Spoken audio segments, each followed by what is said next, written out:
Saya lahir besar di kalangan keluarga Muhammadiyah dan Aisyah. Bapak saya adalah pimpinan daerah di Muhammadiyah. Mama saya adalah pimpinan dari Aisyah. Dari pondok saya di SMP, mulai dari kelas 1 sampai kelas 3 inilah. Kemudian saya sudah pernah mengenyam antara ilmu dunia dengan ilmu akhirat. Saya itu hanya tersenyum lebar. Saya bilang, ya Allah, kenapa beliau lakukan lagi?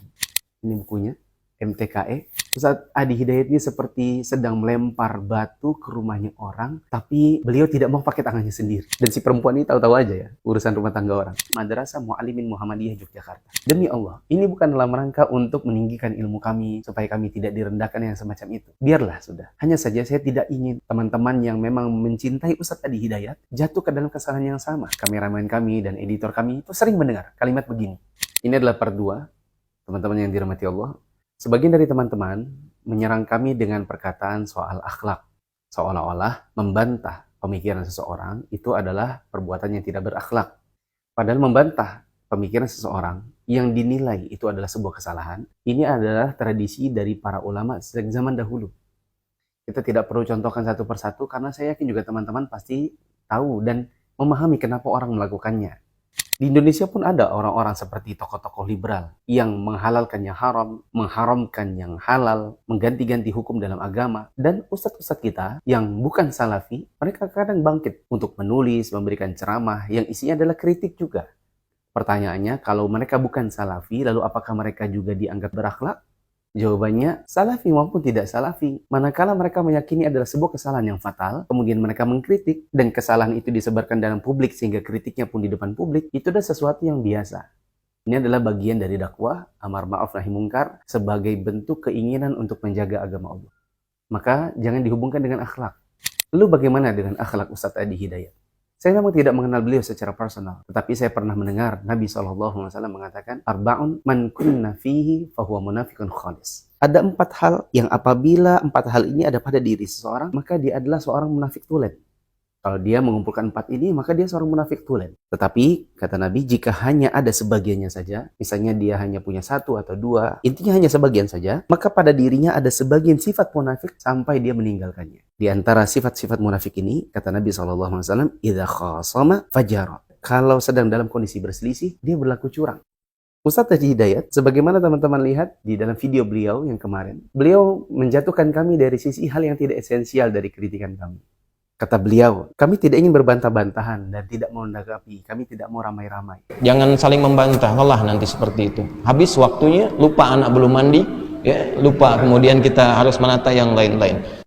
Cuma pertanyaan saya, kok sempat-sempatnya skripsi saya di print bahkan, dijadikan satu bendel lalu dibawa ke masjid, begitu beratnya padahal, untuk dibawa lalu kemudian ditunjukkan. Nah, yang motong video saya itu bukan dari pelajaran yang belajarnya itu dari latar belakang agama, itu alumni teknik industri. Ini saya punya skripsinya. Berarti kan sebenarnya bukan hanya untuk tidak mau berbantah-bantahan, tapi memang ada tujuan khusus, ada indikasi khusus ketika skripsi S1 kami harus di print. Kemudian kami diceritakan panjang lebar seolah-olah beliau tahu tentang kami. Alumni UII masuk di UII. Ya, kemudian 27 Februari 2007 itu sidang skripsi. Ini jurusan teknik industri masih ada nih, tugas akhirnya di saya. Tulis catatannya. Lalu pulang ke daerahnya, saya nggak usah sebut, jadi PNS. Itu di PNS, ayahnya kan juga suka ngajar, suka berkhutbah, ikut-ikut khutbah dan sebagainya. Lalu umrah 2010 pulang dapat tugas belajar ke Saudi. Ya, di King Saud University. Nah, di King Saud ini bukan jurusan agama, engineering juga. Katanya jangan menilai orang ketika tidak tahu. Nah, Ustaz Adi Hidayat ini tidak kenal saya. Beliau tidak tahu perjalanan menuntut ilmu saya. Tapi dibahas mulai dari saya lulus 2007, lalu kemudian ini, kemudian umroh, lalu kemudian ikut bapak saya, bla bla bla. Berarti kan Ustaz Adi Hidayat ini menilai kami dari sisi yang sebenarnya beliau juga tidak tahu. Kemudian kata Ustaz Adi Hidayat, kami tidak mau menghina. Nah, jadi tapi kita tidak boleh mencela. Antum pun jangan mencela. Tidak boleh. Saya kira dalam satu kajian subuh kemarin, 2 atau 3 kali beliau mengulangi. Kita tidak boleh menghina, kita jangan menghina, antum juga jangan menghina. Tapi perbuatan beliau sebenarnya adalah bentuk penghinaan. Karena beliau punya kata-kata, ini cuma S1, teknik industri. S2-nya pun di Saudi, hanya industri. Tapi kan jadi ustadz. Nah, di King Saud ini bukan jurusan agama, engineering juga. Tapi kan jadi ustadz. Sebenarnya adalah bentuk penghinaan dan cara menjatuhkan yang curang. Sebagaimana dalam hadis tadi, jika dia berselisih, kemudian dia berbuat curang. Tapi saya juga tidak heran ketika beliau kemarin melakukannya dalam kajian. Karena ini bukan pertama kali beliau melakukannya. Saat kemarin beliau melakukannya di kajian, saya betul-betul demi Allah, saya itu hanya tersenyum lebar. Saya bilang, ya Allah, kenapa beliau lakukan lagi? Pada di 2017 saya sudah kritik buku beliau, ini bukunya, MTKE, yang di dalamnya beberapa kali beliau itu offside, keluar dari jalur diskusi dan mendivert orang untuk melakukan hal-hal yang sifatnya adalah penghinaan, bahkan tuduhan. Ini saya pernah masukkan dalam artikel saya tahun 2017. Ya, buku ini ketika saya bantah di 2017, saya tanyakan, mengapa beliau harus membuat isu seolah-olah Ustadz Firanda itu pembohong? Di bagian ini, halaman 104. Beliau katakan, lebih penting lagi Ustadz Firanda ini harus menjelaskan di mana sesungguhnya dia berada di tanggal 4 April 2017. Apakah di Madinah ataukah di Jakarta? Semoga tidak ada dua Firanda dalam waktu yang bersamaan. Padahal teman-teman yang dirahmati Allah, Ustadz Firanda, pertama, orangnya memang mobile, kadang di Jakarta, kadang di Madinah. Yang kedua, kalaupun di saat itu beliau tidak sedang mobile, beliau berada di Jakarta, tapi admin beliau itu ada di Madinah. Ya, karena yang mengelola website beliau ada di Madinah. Sehingga tidak ada masalah. Dan tidak perlu mendivert orang untuk seolah-olah mengatakan Ustadz Firanda ini berdusta. Yaitu postingnya di mana, ngakunya di mana. Kemudian di halaman yang saya sangat tiris, di halaman 183, Ustadz Adi Hidayat ini seperti sedang melempar batu ke rumahnya orang, tapi beliau tidak mau pakai tangannya sendiri, dia pakai tangannya orang. Seperti di halaman 183, beliau menukil perkataan salah seorang aktivis Hizbut Tahrir. Kata-kata, sepertinya ini hanya perkara jealous, cemburu alias iri. Padahal itu adalah masalah batin yang kita tidak diperbolehkan untuk membongkar batin orang. Ada perkataan di halaman 184 dari seorang perempuan yang dia mengatakan, maklum, bini 3 penghasilan seret kalah pamor. Jadinya begitu deh. Betul-betul penghinaan dan ini merupakan tuduhan yang luar biasa. Dilakukan Ustadz Adi Hidayat dengan cara menukil orang di dalam bukunya sendiri.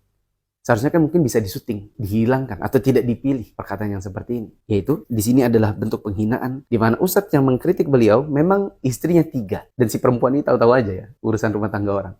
Kemudian penghasilan seret. Dari mana dia tahu penghasilan seret? Kalah pamor. Penghasilan seret dari mana? Sementara Ustadz ini punya beberapa usaha. Seperti usaha kayu di waktu itu.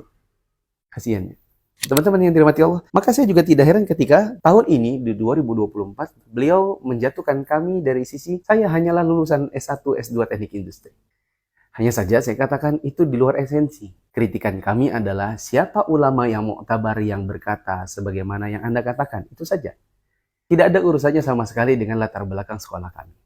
Tapi teman-teman yang dirahmati Allah, ini juga tidak mengherankan. Karena Ustadz Adi Hidayat ini bukan orang yang pertama juga. Dahulu di zaman Syekh Al-Albani, beliau banyak mengkritik hadis, beliau meneliti, lalu kemudian menyampaikan kepada umat bahwa ini adalah amalan yang tidak ada dasarnya, ini adalah hadis yang tidak sahih. Banyak orang yang kemudian mengkritik beliau dari hal yang tidak esensi. Kata mereka, Al-Albani ini adalah tukang jam. Kok tukang jam jadi peneliti hadis? Padahal sebenarnya teman-teman yang dirahmati Allah, Syekh Al-Albani punya latar belakang seorang muhaddits. Beliau belajar hadis dari berbagai ulama. Lalu kemudian untuk menyambung hidup, kemudian mencari nafkah, beliau menyempatkan diri untuk menjadi seorang tukang reparasi jam. Jadi bukan seorang tukang reparasi jam tiba-tiba jadi ahli hadis, tetapi seorang ahli hadis yang mencoba mencari nafkah dengan mereparasi jam. Tapi ini ya, cara menjatuhkannya adalah cara yang licik dan sebenarnya kalau kita balik ke kalimat yang saya pertama tadi, berarti ini cara yang kurang berakhlak. Ya, mengkritik orang dari sisi kesalahan itu bukan tidak punya akhlak, justru membantah dengan cara yang licik itulah yang tidak punya akhlak. Teman-teman yang dirahmati Allah, demi Allah, saya tidak bermaksud untuk mengangkat diri saya. Saya ini jauh di mata Allah. Teman-teman yang dirahmati Allah, saya lahir besar di kalangan keluarga Muhammadiyah dan Aisyah. Bapak saya adalah pimpinan daerah di Muhammadiyah. Mama saya adalah pimpinan dari Aisyah. Kami sedari kecil sudah diperkenalkan tentang bagaimana kita menjalankan agama yang sesuai dengan sunnah. Dan menjauhi yang namanya TBC, tahayul bid'ah khurafat. Untuk menjaga diri saya dan agama saya, maka orang tua saya menyekolahkan saya di Madrasah Mu'allimin Muhammadiyah Yogyakarta. Kita menyingkatnya M3IN. Di Madrasah Mu'allimin Muhammadiyah Yogyakarta ini saya belajar. Cawu pertama saya ranking 2, cawu 2 dan 3 saya ranking 1. Lalu kemudian terpaksa orang tua saya narik saya, dipindahkan ke Balikpapan, dipindahkan ke salah satu cabang Gontor, dikarenakan alasan kesehatan.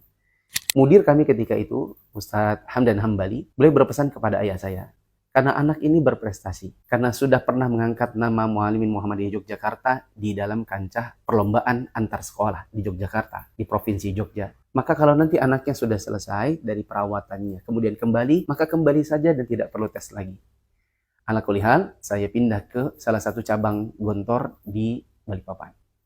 Di cabang kantor ini, baik di rapot umum maupun di rapot agama, saya senantiasa ranking 1. Lalu di akhir kelas 3, ketika UAN, nilai kami katanya adalah nilai yang tertinggi dari seluruh MTS yang ada di Balikpapan. Dan kami mengangkat nama sekolah kami. Tapi kemudian karena sesuatu dan lain hal, saya tidak mungkin dan tidak mau lagi untuk melanjutkan di pondok. Saya pindahlah ke sekolah umum, yaitu SMA Negeri 1.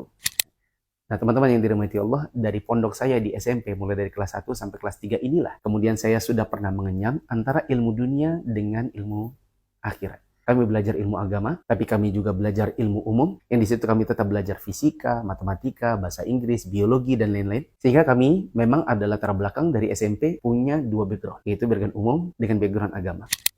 Kemudian saat kami S1, kami diperkenalkan oleh sebagian teman-teman ke majelis ustadz kami, yaitu Al-Ustadz Ja'far Umar Thalib rahimahullah ta'ala.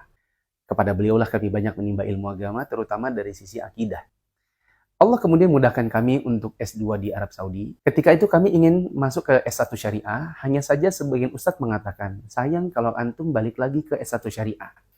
Alasannya adalah karena umur. Ya, kalau antum sudah umur 25, 26, kemudian mau balik S1 lagi, khawatirnya nanti nggak bisa bawa istri. Sedangkan kalau antum langsung S2 saja, ya melanjutkan kuliah yang ada, insya Allah istri antum cepat bisa datang. Jadi nanti istri antum bisa ikut kuliah atau ikut sekolah. Nah, karena pertimbangan kemaslahatan, daripada saya S1 lagi hanya untuk ngejar kuliah syariah, tapi kemudian saya tidak bisa bawa istri sampai sekian tahun, karena ini cuma S1, tinggalnya di Sakan Tulab atau di asrama mahasiswa. Dibandingkan dengan S2, yang S2 ini insya Allah bisa lebih cepat bawa istri, supaya istri juga bisa sekolah. Pertimbangan yang lain dari teman-teman kami, bahwa kalaupun hanya untuk belajar agama, kita tidak mesti dari S1. Karena kita akan tinggal di Riyadh, di mana tinggal di Riyadh ini ada banyak hayat akibir ulama. Akhirnya, dengan semua pertimbangan itu, akhirnya kami lanjut S2 saja, tidak kembali ke S1 Syariah, dan sepanjang kuliah kami hanya menghabiskan kurang lebih 3-4 jam saja dalam satu hari untuk kuliah. Sisanya mulai dari asar sampai dengan datangnya waktu Isya, sampai malam kita belajar kepada para masyayikh. Guru-guru yang kami rutin untuk mengambil ilmunya, diantaranya adalah Syekh Sa'ad Asy-Syadzili hafizahullah ta'ala. Beliau adalah anggota Hay'ah Kibarul Ulama, anggota Dewan Ulama Senior di Saudi Arabia. Beliau mengajar di Masjidil Haram di musim Ramadan sampai dengan musim haji. Beliau adalah seorang ahli di bidang usulul fiqh, beliau adalah seorang muhaddits juga, dan beliau menggabungkan dua keilmuan ini yang jarang ulama yang menggabungkan keduanya. Kami belajar kepada beliau setiap hari Sabtu sampai dengan hari Selasa, Sabtu, Ahad, Senin, Selasa. Kemudian bila tidak salah Rabunya libur, lalu kemudian Kamis kami ada kajian, kemudian Jumat kami ikut khutbah beliau. Sehingga dalam satu minggu kami bertemu dengan beliau, 5 kajian dan 1 khutbah, yang setelah khutbah kami biasanya tanya jawab sama beliau. Guru kami yang lain yaitu Syekh Shalih bin Fauzan. Beliau juga anggota Hay'ah Kibarul Ulama, anggota Lajnah Daimah lil Buhuts al-Ilmiyah wal Ifta. Kami belajar kepada beliau di hari Sabtu saja, mulai dari Maghrib sampai dengan Isya. Kami datang juga kepada Syekh Sa'ad Al-Khathlan. Beliau juga dulu anggota Hay'ah Kibarul Ulama, anggota Dewan Ulama Senior di masanya. Kami belajar kepada beliau di hari Senin. Kemudian kami juga belajar kepada Syekh Muhammad Mukhtar Asy-Shinqiti yang datang bulanan dari kota Madinah menuju kota Riyadh. Kami belajar kepada beliau mulai dari asar sampai dengan bila tidak salah waktu Isya. Artinya teman-teman yang dirahmati Allah, sekali lagi demi Allah, ini bukan dalam rangka untuk meninggikan ilmu kami supaya kami tidak direndahkan yang semacam itu. Biarlah sudah. Hanya saja saya tidak ingin teman-teman yang memang mencintai Ustadz Adi Hidayat jatuh ke dalam kesalahan yang sama. Itu kesalahan menistakan orang dan menghinakan orang dengan cara-cara seperti itu. Keluar dari jalur esensi kritikan, kemudian menjatuhkan dari sisi personal tanpa beliau ketahui latar belakang yang sebenarnya. Demikian teman-teman yang dirahmati Allah, terserah teman-teman menilainya seperti apa. Apakah yang berakhlak ini adalah yang mengkritik, ataukah justru yang keluar dari jalur esensi kritik lalu kemudian membantahnya secara personal dan keluar dari jalurnya. Pun teman-teman yang dirahmati Allah, seandainya kami mau balas, maka kami bisa juga membalas yang sama. Di belakang sana ada banyak ustadz-ustadz lulusan doktoral S3 bidang akidah, bidang usulul fiqh. Afwan nambahin karena baru dapat. Ternyata di antara yang mengkritik beliau adalah yang doktor di bidang Al-Quran. Oke, kalau S1, S2 teknik industri tidak bisa diterima, mungkin yang doktoral Al-Quran bisa. Di mana mereka juga mengkritik yang sama kepada Ustadz Adi Hidayat. Tapi apakah ini esensial? Kalau kita mau bantah-bantahan dengan cara yang seperti ini, maka tidak akan ada ujungnya. Sekali lagi teman-teman, bahwa kami membahas tentang hal ini bukan dalam rangka meninggikan diri kami dan membantah penghinaan. Semoga penghinaan bisa menjadi pahala. Ini framing seolah-olah ini adalah orang yang hina, yang tidak berhak untuk bicara agama. Yang seperti ini terjadi dikarenakan hanya sekedar mengikuti gurunya. Dan inilah yang kami inginkan agar kaum muslimin jangan sampai terjatuh ke dalam kesalahan yang sama. Cukup. Ini part 2. Oh iya, kami seringkali di dalam mengajarkan tentang manhaj, mengajarkan tentang bagaimana kita menyikapi penyimpangan. Teman-teman yang belajar kepada kami senantiasa mendengar, kameramen kami dan editor kami itu sering mendengar kalimat begini. Namun ketika membantah kritik, harus sesuai esensi dan jangan sampai keluar dari jalurnya. Seperti membahas yang sifatnya pribadi. Seperti misalnya kita membahas seseorang, kemudian seseorang ini bermasalah rumah tangganya. Kita katakan yang rumah tangga jangan diurusi, karena tidak ada esensinya dengan pemikiran. Gibah kepada ahli bid'ah harus sebatas penyimpangannya. Dan adil harus sebatas penyimpangan. Jangan menyebutkan yang tidak ada urusannya sama kaum muslimin. Jangan menyebutkan yang itu sudah ranahnya pribadi. Contoh ustadznya ini ahli bid'ah, punya khurafat, terus kawin cerai. Nah kawin cerainya tidak usah diomongin. Kenapa? Karena itu bukan urusan kita dalam hal itu, kan urusan dia dengan keluarganya. Yang kita fokuskan adalah membantah hal yang salah. Untuk yang sifatnya pribadi harusnya di skip saja. Demikian cara kami membantah pemikiran supaya tetap di dalam esensi. Tidak keluar dari itu apalagi sampai menghinakan orang.